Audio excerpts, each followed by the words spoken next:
হাদি ভাইয়ের কণ্ঠে একটা কথা বলতে চাই, শাওয়া মাওয়া ছিঁড়ে ফেলাইতে হবে খানকির বলাগো। জালো রে জালো, আগুন জ্বালো, সন্ত্রাসীদের বিরুদ্ধে, সন্ত্রাসীদের বিরুদ্ধে আগুন জ্বালো একসাথে, আগুন জ্বালো একসাথে, সন্ত্রাসীদের বিরুদ্ধে খুনিদের বিরুদ্ধে, আগুন জ্বালো একসাথে, খুনিদের বিরুদ্ধে, আগুন জ্বালো একসাথে, আগুন জ্বালো একসাথে, হাদি গাজীপুরের হাদি বিরুদ্ধে হাদি একসঙ্গে হাদি 24-এর হাদি।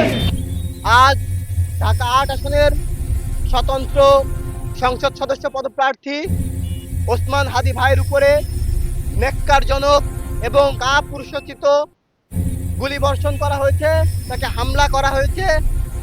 আমরা এই হামলার তীব্র প্রতিবাদ জানাতে ও নিন্দা জানাতে অভ্যুত্থানের পক্ষের শক্তি একত্রিত হয়ে একটি প্রতিবাদ সভার আয়োজন করেছি।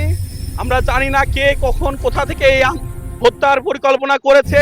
আমরা ইন্টারিমকে সময় দিতে চাই, আগামী 24 ঘন্টার মধ্যে এই যে হত্যার যে মূল হোতা তাকে আইনের আওতায় এনে সর্বোচ্চ শাস্তি দাবি জানাচ্ছি।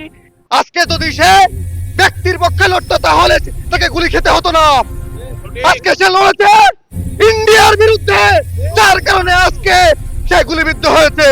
এটা আসলে আমাদের বাংলাদেশে যারা ভারতীয় আধিপত্যবাদের বিরুদ্ধে কথা বলে, ভারতীয় আধিপত্যবাদের বিরুদ্ধে লড়ে যাচ্ছে, তাদের মাথায় গুলি করা হলো। ওসমান হাদির যদি মৃত্যু হয়, আল্লাহর কাছে দোয়া করি সে যেন সুস্থভাবে আবার আমাদের মাঝে ফেরত আসে। যদি মৃত্যু হয় এর মানে হচ্ছে ভারতীয় আধিপত্যবাদের বিরুদ্ধে যে সৈনিকগুলো লড়েছিল তাদের মৃত্যু হবে। হামলা হয়েছে ওসমান হাদির উপরে হামলা, এটা পুরো জাতির উপর হামলা এবং জাতির জন্য লজ্জাকর। আমরা সুষ্ঠু রাজনীতি চাই, আমরা সুষ্ঠু সমাজ, সুষ্ঠু পরিবেশ চাই। আমরা হানাহানি রাজনীতির নামে ঠাটাঠাটি এইগুলি আমরা চাই না। আমরা চাই গণতান্ত্রিক দেশে গণতন্ত্রের চর্চা হোক, গণতান্ত্রিক দেশে সবাই সুবিধা ভোগ করুক। বাঙালিরা হচ্ছে সংখ্যায় বিশ্বাসী। আমরা ওসমান হাদিকে দেখেছিলাম, উনি একাই ঢাকা ৮ আসন থেকে এবং ফ্যাসিস্টদের বিরুদ্ধে যেভাবে উনি সোচ্চার হয়েছিলেন, আজকে সারা বাংলাদেশের প্রত্যেকটি ঘরে, প্রত্যেকটি বাড়িতে তরুণদের কণ্ঠস্বর, মানুষের কণ্ঠস্বর কিন্তু হাদির পক্ষে। অর্থাৎ সংখ্যা দিয়ে আমাদেরকে কখনো নির্বাচন করবেন না। আমরা যখন ন্যায়ের কথা বলি, আমি এক হইলেও সংখ্যায় অধিক, এটা মনে রাখতে হবে। বেশি কিছু বলতে চাই না।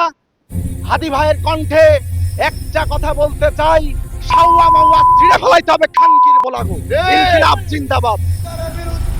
আগুন জ্বালো একসাথে, আগুন জ্বালো একসাথে, সন্ত্রাসীদের